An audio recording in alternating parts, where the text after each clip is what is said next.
Cool air, crisp and refreshing, filled the night. Leaves crunched under their feet, echoing through the quiet neighborhood. Streetlights cast long, creepy shadows, creating an eerie atmosphere that made the night feel even more mysterious.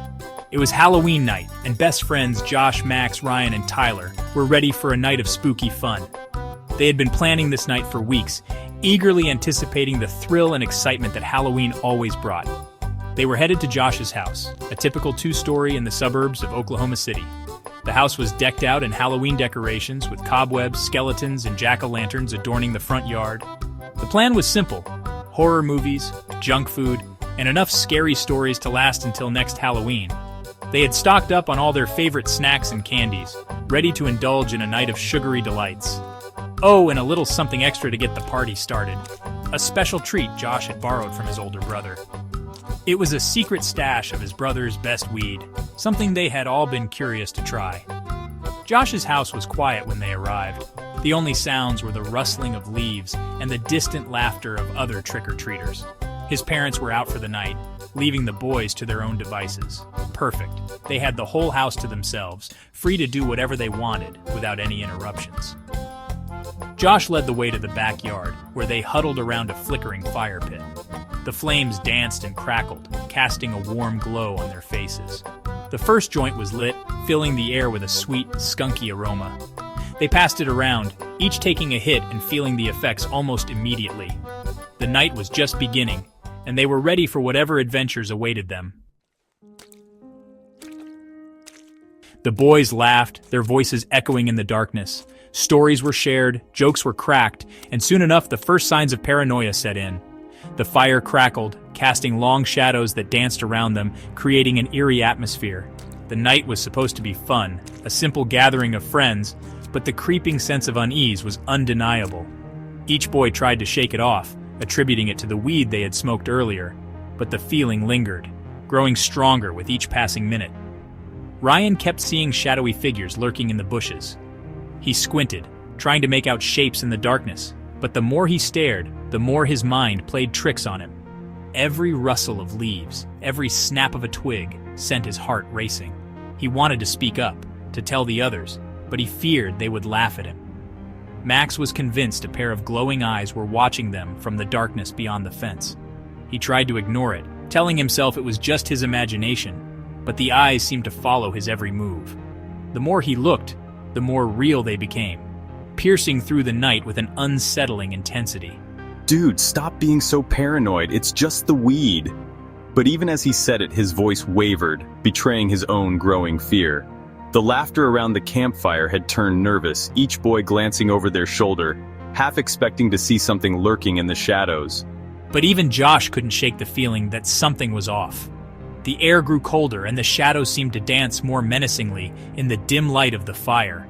He pulled his jacket tighter around him, trying to ward off the chill that seemed to seep into his bones. The once comforting glow of the fire now felt like a beacon, drawing in whatever was out there in the darkness. A low, guttural growl echoed from the woods behind the house, sending shivers down their spines. It was a sound unlike anything they had ever heard, primal and menacing. The boys froze, their eyes wide with terror, as the growl seemed to reverberate through the night, growing louder and more threatening. What was that? The question hung in the air, unanswered, as the boys looked at each other, their fear mirrored in each other's eyes. They knew they had to do something, but none of them dared to move, paralyzed by the unknown threat lurking in the darkness. Tyler whispered, his eyes wide with fear. "Did you hear that?"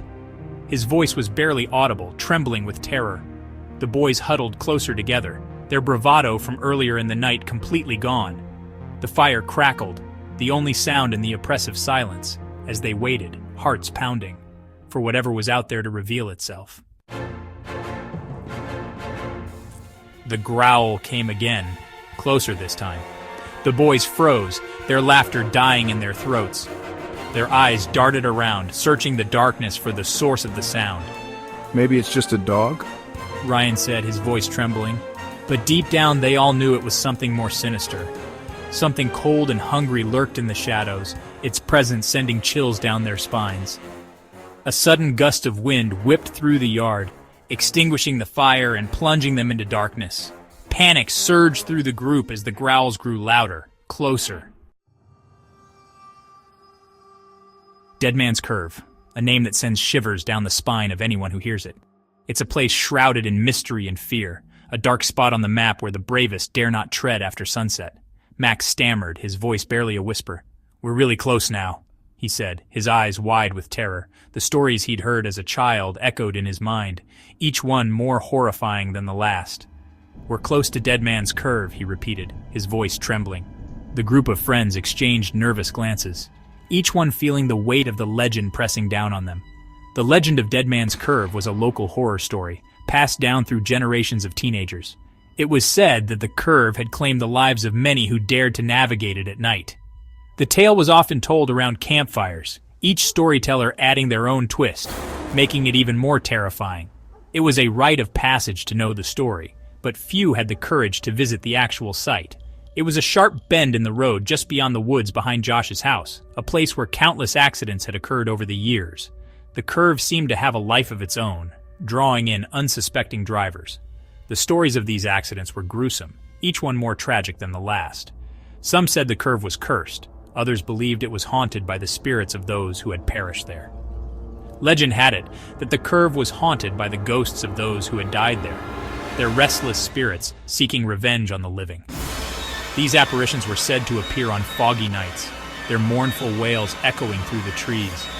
Their restless spirits seeking revenge on the living, they would appear suddenly, causing drivers to swerve and crash.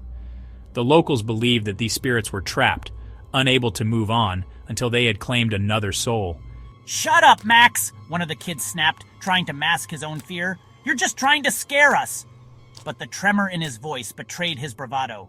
"You're just trying to scare us," he repeated, but the words felt hollow. The group huddled closer together, their eyes darting around nervously. Josh hissed, trying to sound brave. "It's just a story," he said, but even he couldn't deny the feeling of dread that had settled over him. The air was thick with tension, and every rustle of leaves made them jump. But even Josh couldn't deny the feeling of dread that had settled over him. The growls seemed to be coming from the direction of Dead Man's Curve, and the air was thick with a palpable sense of fear. The growls seemed to be coming from the direction of Dead Man's Curve, and the air was thick with a palpable sense of fear. The night was eerily quiet, save for the occasional distant howl that sent shivers down their spines. The fog rolled in, thick and suffocating, wrapping around them like a cold, damp blanket. It was as if the very air was alive with the spirits of the past, whispering their tales of woe and vengeance. The friends knew they had to leave, but their feet felt rooted to the spot, paralyzed by the fear that gripped them. Suddenly, a blood-curdling scream pierced the night.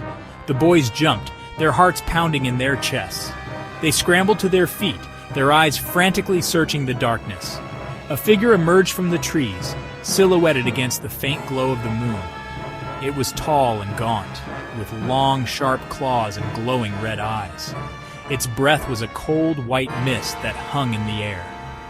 The boys stood frozen in terror, their minds struggling to comprehend what they were seeing. The creature took a step closer, its eyes fixed on them. "Run!"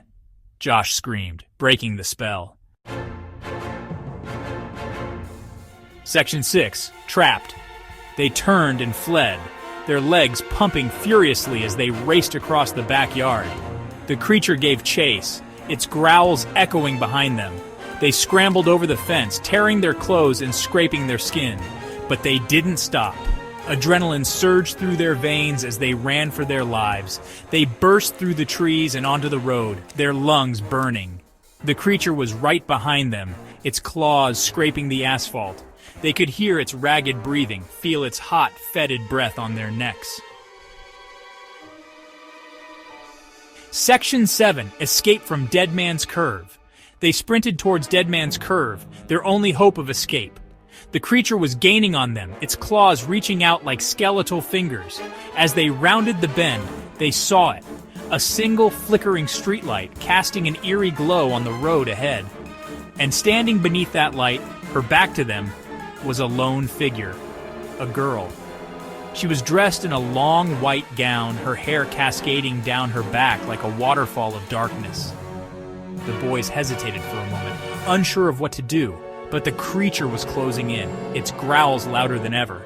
They had no choice but to keep running. Section 8. Back to reality.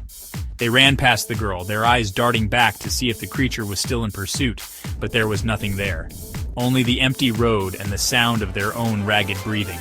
They collapsed on the side of the road, gasping for air. Adrenaline slowly drained from their bodies, leaving them shaking and terrified. What was that? Tyler stammered, his voice a choked whisper. None of them had an answer. They sat there for a long time, too shaken to speak. Slowly, they got to their feet and stumbled back to Josh's house, their minds racing with questions. Section 9. The Final Twist.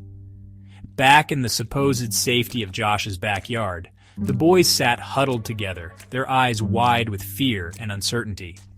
What they had experienced was beyond explanation, a terrifying glimpse into a world they never knew existed. The girl, the one in the white dress, did you guys see her face? The others nodded slowly, their blood running cold as they remembered. It was her, the ghost of Dead Man's Curve. Max whispered, his voice trembling. The boys stared at each other, their faces pale with terror. The girl in the white dress. She wasn't there to help them. She was there to lure them deeper